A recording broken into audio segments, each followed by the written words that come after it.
Namaskar, myself Dr. Neha Jain, Assistant Professor and Head Department of Sociology, Pandit Deendayal Upadhyay government girls PG college Lucknow.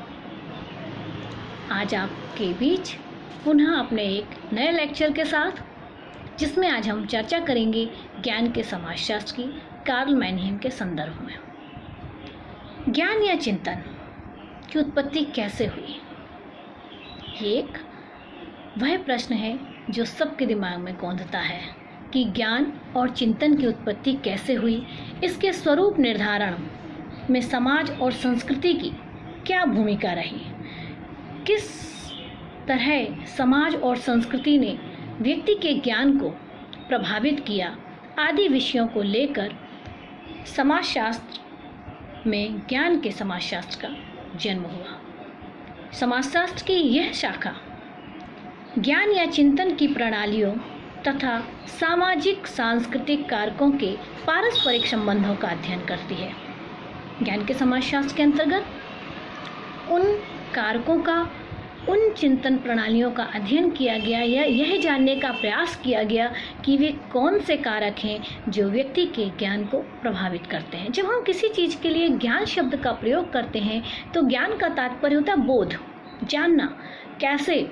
हम देखेंगे कि हर व्यक्ति की जानकारी कुछ अलग है, समय और स्थान के सापेक्ष भी होती है। इन्हीं सब प्रश्नों का उत्तर कार्ल मैनहीम अपने ज्ञान के समाजशास्त्र में देते हैं। समाजशास्त्र की एक पृथक शाखा के रूप में आधुनिक ज्ञान के समाजशास्त्र की स्थापना 1920 के आसपास हुई। Sociology of knowledge. समाजशास्त्र का क्षेत्र इतना व्यापक और बृहद रहा है कि उसमें कई छोटी छोटी ब्रांचेस आई जिन्होंने स्पेशली उस चीज़ का अध्ययन किया, जैसे भोजन का समाजशास्त्र, ज्ञान का समाजशास्त्र। जब हम यहाँ ज्ञान के समाजशास्त्र की चर्चा करते हैं तो देखते हैं कि इसकी उत्पत्ति एवं विकास पर प्रमुख रूप से दो भिन्न धाराओं, जिसमें दुर्खी और मार्क्स से भी प्रभावित रही है, और वेबर ने भी अपने धर्म के समाजशास्त्र में इसकी चर्चा की है। ज्ञान के समाजशास्त्र के माध्यम से चर्चा की है। ज्ञान के समाजशास्त्र में प्रमुख रूप से कार्ल मैनहीम का नाम आता है। कई किताबों में आपको मानहाइम भी होगा, कार्ल मानहाइम या मैनहीम। मानहाइम पर मार्क्सवादी परंपरा का अत्यधिक प्रभाव था और मार्क्सवादी परंपरा से प्रभावित होने के कारण भी मानहीम इस बात को नहीं मानते हैं कि व्यक्ति के बौद्धिक जीवन का निर्णायक भी आर्थिक प्रणाली ही है। अपनी पुस्तक आइडियोलॉजी एंड यूटोपिया में ज्ञान के समाजशास्त्र से संबंधित विचारों को स्पष्ट उल्लेख करते हैं और ज्ञान के समाजशास्त्र को परिभाषित करते हुए मैनहीम ने लिखा कि यह विचारधाराओं का सामाजिक एवं अस्तित्वात्मक नियंत्रण का एक सिद्धांत है। अर्थात हम देखते हैं कि जो हमारी विचारधारा है वह सामाजिक जीवन से किस तरह जुड़ी है और किस तरह सामाजिक जीवन से व्यक्ति की विचारधारा नियंत्रित होती है। उन्होंने माना कि समस्त ज्ञान और विचारों का नियंत्रण सामाजिक संरचना और ऐतिहासिक प्रक्रिया के अंतर्गत विशिष्ट दशाओं द्वारा होता है। इसको थोड़ा हम उदाहरण से समझाएंगे तो आपको समझेंगे। मैनहीम के अनुसार विचारधारा अनिवार्यता एक विशिष्ट परिप्रेक्ष्य को प्रतिबिंबित करती है। जब वो यह कहते हैं कि विचारधारा एक विशिष्ट परिप्रेक्ष्य को प्रतिबिंबित करती है, reflective by society and many perspective, और कैसे समाज में विचारधारा बनती है, इसके संदर्भ में वह कहते हैं कि यह स्थान विशेष के संदर्भ में भी सापेक्षिक होती है। अर्थात किसी वस्तु के बारे में, किसी भी चीज़ के बारे में स्थान विशेष, किस स्थान पर व्यक्ति है, किस समूह से जुड़ा है, किस संस्कृति से जुड़ा है, इससे भी उसकी विचारधारा, आइडियोलॉजी उसकी प्रभावित होती है। ज्ञान के समाजशास्त्र के बारे में उनका प्रमुख तर्क यह रहा है कि समाज में जो भी ज्ञान की रचना होती है, समाज में किसी भी वस्तु के बारे में जो बोध, ज्ञान अर्थात बोध, जो भी ज्ञान की रचना होती है वह समाज के संगठन समाज का संगठन क्या है? उसकी संस्कृति, उसकी संरचना के विभिन्न अंग, उसकी संस्कृति और संरचना द्वारा निर्धारित होती है। अगर इसे हम दूसरे शब्दों में कहें कि व्यक्ति क्या जानते हैं, हम और आप क्या जान रहे हैं, या उनकी परिस्थिति पर भी निर्भर करता है।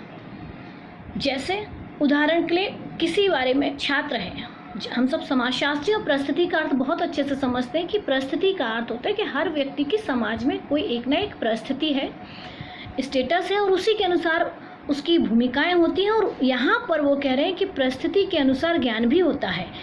किसी भी विषय से संबंधित, उदाहरण के लिए एक छात्र की परिस्थिति में जो है उसकी विचारधारा अलग होगी, वहीं किसी भी वस्तु विषय के बारे में जो विचारधारा होगी वो एक शिक्षक की अलग हो सकती है। वहीं एक हाउसवाइफ होगी, गृहिणी है, तो उसकी अलग होगी, और वहीं कोई अन्य महिला है, अगर सवैतनिक किसी कार्य में है या बहुत क्वालिफाइड, उसकी विचारधारा थोड़ी सी अलग होगी। तो यहाँ पर मैनहीम कहते हैं, ये मैं नहीं कह रही हूँ, मैनहीम कह रहे हैं कि विचारधारा सामाजिक परिस्थिति से भी प्रभावित होती है। यहाँ तक कि मैनहीम मानते हैं कि सामाजिक वर्ग भी ऐसे कारक हैं जो ज्ञान को प्रभावित करते हैं। सामाजिक वर्ग की जब हम बात करते हैं, सोशल क्लास, तो क्लास के अनुसार भी लोगों की एक विचारधारा बदल जाती है। किसी भी विषय पे जागरूकता हो, विचारधारा हो, हम देखेंगे जिस तरह क्लास चेंज होता है, जो विचारधारा या चीज़ों को देखने का नज़रिया लोअर क्लास में होगा वो अपर क्लास का नहीं होगा। तो मैनहीम कहते हैं कि क्लास भी व्यक्ति की विचारधारा को प्रभावित करती है, किंतु यह पूर्णतः वर्ग से निर्धारित होती है ऐसा भी नहीं है। कुछ हद तक वर्ग व्यक्ति की विचारधारा को प्रभावित करते हैं।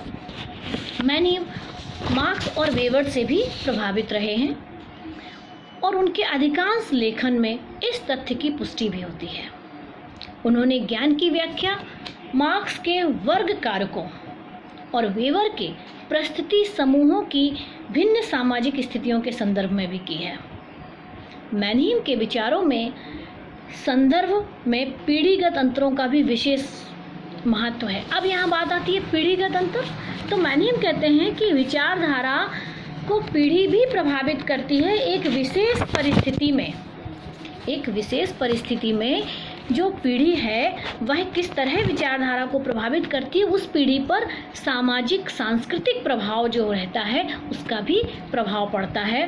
सामाजिक वर्ग की भांति व्यक्ति की पीढ़ी भी व्यक्ति के सामाजिक एवं ऐतिहासिक काल में एक विशिष्ट स्थान को प्रदान करती है। हर व्यक्ति का अपने एक ऐतिहासिक काल में एक विशिष्ट स्थान रहा है। आज विचारधारा का ही तो अंतर है जो हम अंतर पीढ़ी संघर्ष के रूप में देखते हैं। किस समय के लोगों की क्या विचारधारा रही और वर्तमान में लोगों की क्या विचारधारा है, हमेशा आप देखेंगे विचारधाराओं का ही एक टकराव भी हमें समाज में दिखाई देता है। फलस्वरूप व्यक्ति एक विशिष्ट प्रकार से सोचने और समझने का अभ्यस्त हो जाता है। यह एक पीढ़ी का दूसरी पीढ़ी की विचारधारा से अंतर भी होता है।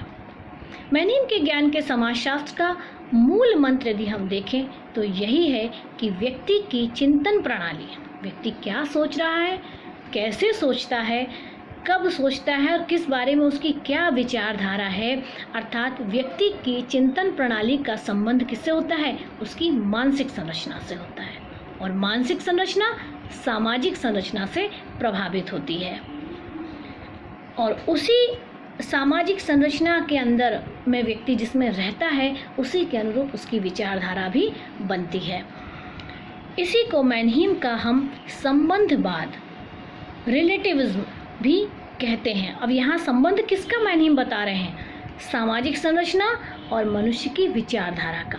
इसीलिए इसे हम संबंधवाद के आधार पर भी मैनहीम के ज्ञान के समाजशास्त्र की व्याख्या करते हैं। संबंधवाद का तात्पर्य क्या है, यहाँ जानेंगे।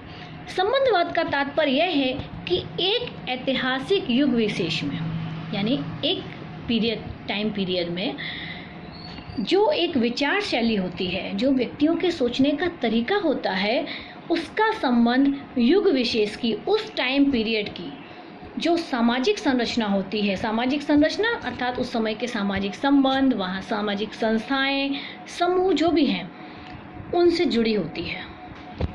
संबंधवाद का मतलब क्या है कि एक ऐतिहासिक युग विशेष की एक अपनी सामाजिक संरचना होती है और वह सामाजिक संरचना वहाँ की जो सामाजिक संस्थाएं हैं और जो भी चीज़ें हैं उनसे प्रभावित होती है और उसी के अनुसार व्यक्ति की विचारधारा बनती है। मैनहेम के अनुसार ज्ञान के समाजशास्त्र का यही प्रमुख आधार है। हालांकि अपनी पुस्तक आइडियोलॉजी एंड यूटोपिया में मैनहेम कुछ और भी तर्कों को रखते हैं और वो कहते हैं कि इस सत्य को भी स्वीकार किया जाना चाहिए। मैनहेम कहते हैं कि इस सत्य को भी स्वीकार किया जाना चाहिए कि सोचने और विचार करने की क्षमता का बल, या ध्यान दीजिए इन शब्दों पे, कि सोचने और विचार करने की क्षमता का बल व्यक्ति के पास होता है। हर व्यक्ति की चिंतन प्रणाली अलग होती है, अलग अलग सोचता है, लेकिन उसकी उस विचारधारा को, उस सोचने की शक्ति को कौन प्रभावित करता है? जिस सामाजिक सांस्कृतिक वातावरण में वह रहता है। यहाँ पर मैनहेम कहते हैं कि समूह मस्तिष्क ग्रुप माइंड, जो उस समुदाय के लोगों का समूह मस्तिष्क के तात्विक अस्तित्व को मैनहेम स्वीकार नहीं करते हैं। समूह मस्तिष्क के अनुसार उसको वो स्वीकार नहीं करते। वो कहते हैं कि हर व्यक्ति के पास सोचने समझने की क्षमता का बल है, वह अपने अनुसार सोचता समझता है। व्यक्ति के विचार उसके मस्तिष्क की उपज होते हैं, न कि ग्रुप माइंड। ये नहीं है कि समूह पूरा ऐसे सोच रहा है इसलिए उसने ऐसा सोचा। समूह अर्थात जो वहाँ की सामाजिक संस्कृति है, सामाजिक संरचना है, वह उसकी मानसिक संरचना को प्रभावित करती है, लेकिन व्यक्ति के पास स्वयं का भी सोचने की एक शक्ति है। व्यक्ति के विचार उसके मस्तिष्क की उपज होते हैं, किंतु व्यक्ति की मानसिक संरचना सामाजिक संरचना से प्रभावित होती है। यही विचारों की सामाजिक उपज है। अर्थात सपोज दैट महिलाओं के संदर्भ में अगर हम बात करें तो आप देखेंगे एक पीढ़ी की एक दूसरी सोच होगी, नई पीढ़ी की कुछ अलग सोच होगी। ये जो सोच का अंतर है महिलाओं के संदर्भ में, और बहुत सारी चीज़ें हम ले सकते हैं, लेकिन हम महिलाओं का उदाहरण यहाँ इसलिए, या आज हम दलित परिप्रेक्ष्य में देखें, दलितवादी सोच में देखें, तो हमारे इस पीढ़ी में आपको कहीं कोई इस तरह के भेद नहीं दिखाई देंगे। लेकिन हम बार बार पुरानी बातों को अगर करते हैं या हम महिलाओं के संदर्भ में लेते हैं तो सोच का जो अंतर नज़र आता है वो सामाजिक सांस्कृतिक, पश्चिमी विचारधारा अलग होगी, भारतीय संस्कृति के अनुसार वो चीज़ें अलग होंगी। क्योंकि हर व्यक्ति, मान लीजिए मेरे अपने कुछ विचार हो सकते हैं, लेकिन कहीं ना कहीं वो विचार व्यक्तिगत हैं, पर हमें क्या होते हैं वो विचार कहाँ से प्रभावित हुए? वो मानसिक संरचना कहाँ से बनी हमारी? इसी सामाजिक संरचना से बनी। अगर मान लीजिए मैं महिलाओं के लिए बहुत ऐसा बोलूँ कि महिलाओं के साथ गलत होता है, पुरुष प्रधान समाज है, ये सारी, तो वो भी विचारधारा कहाँ से बनी? इसी समाज में रह के। अगर मैं ये कहूँ कि नहीं बहुत अच्छे हैं, बहुत सारी चीज़ें हमें कोऑपरेट करते हैं, महिलाएं आगे आ रही हैं, तो ये भी विचारधारा कहाँ बनी? इसी समाज में रह के। तो सोच तो व्यक्ति की अपनी होती है, लेकिन वह मानसिक संरचना से प्रभावित होती है, और मानसिक संरचना मैनहेम के अनुसार सामाजिक संरचना से बनती है। दूसरा, ज्ञान का समाजशास्त्र व्यक्ति के विचारों का विश्लेषण ऐतिहासिक, सामाजिक और सांस्कृतिक पृष्ठभूमि में करता है। ज्ञान का समाजशास्त्र व्यक्ति के विचारों का विश्लेषण, हमारे जो विचार हैं, हम विचारों का विश्लेषण कैसे करते हैं? जो ऐतिहासिक है, सामाजिक है, सांस्कृतिक है, उसी के अंतर्गत ही हम उनके विचारों का विश्लेषण करते हैं, क्योंकि व्यक्ति के विचारों का जन्म धीरे धीरे इसी पृष्ठभूमि में होता है। इसी पृष्ठभूमि का अर्थात जिस सामाजिक, सांस्कृतिक, ऐतिहासिक वातावरण में व्यक्ति रहा है, उसी में वही उसकी मुख्य पृष्ठभूमि होती है उसके विचारों की, और उसके विचारों का निर्माण वहीं पर होता है। हमेशा नए विचार होंगे ये भी नहीं है। व्यक्ति अपने जो पुराने विचार चले आ रहे हैं, जो एक विचारधारा चली आ रही है, उसे आगे भी बढ़ाता है और उसमें कुछ संशोधन भी करता है। तीसरी प्रमुख बात जो कार्ल मैनहेम कहते हैं कि ज्ञान के समाजशास्त्र की तीसरी प्रमुख विशेषता यह है कि यह किसी व्यक्ति विशेष की चिंतन प्रणाली को पहले से ही उपलब्ध सामूहिक चिंतन प्रणाली से पृथक करके नहीं देखती है। व्यक्ति की चिंतन प्रणाली अर्थात मैंने अपने कोई पर्सनल कुछ सोचा, व्यक्तिगत रूप से हम कुछ सोच रहे हैं या कुछ ऐड कर रहे हैं, तो ये केवल मुझे नहीं देखा जाएगा कि आपकी विचारधारा क्या है। कहाँ से जोड़ेंगे हम?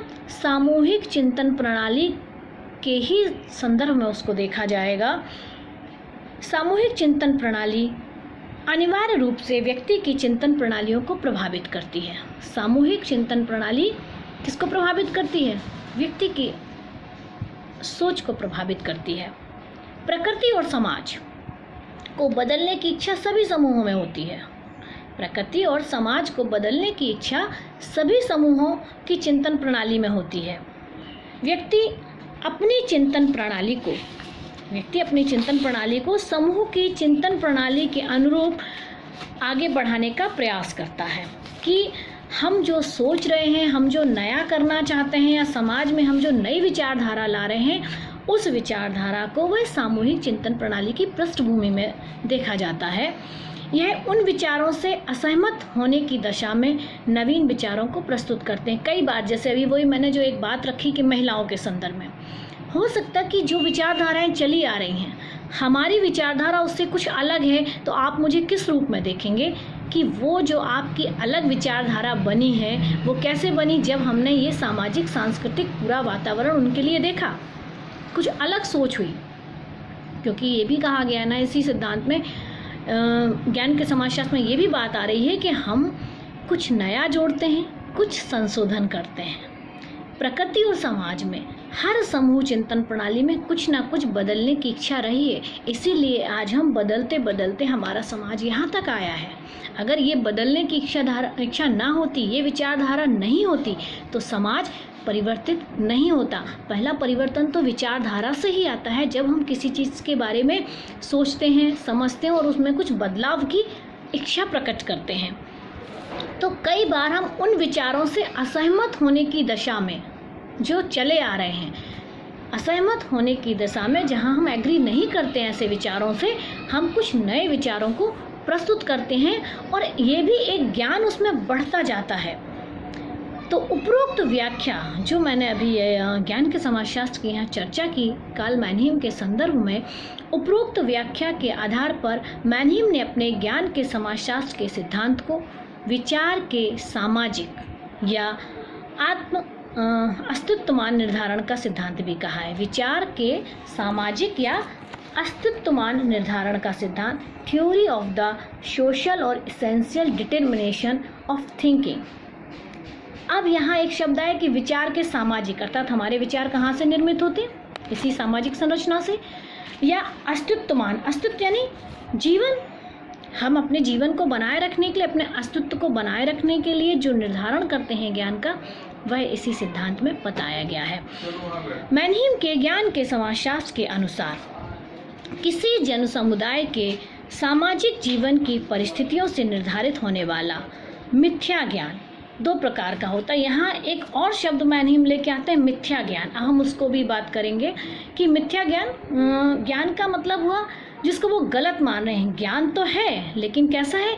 भ्रम है, मिथ्या है, झूठा है, या वो उतना 100% सत्य नहीं है।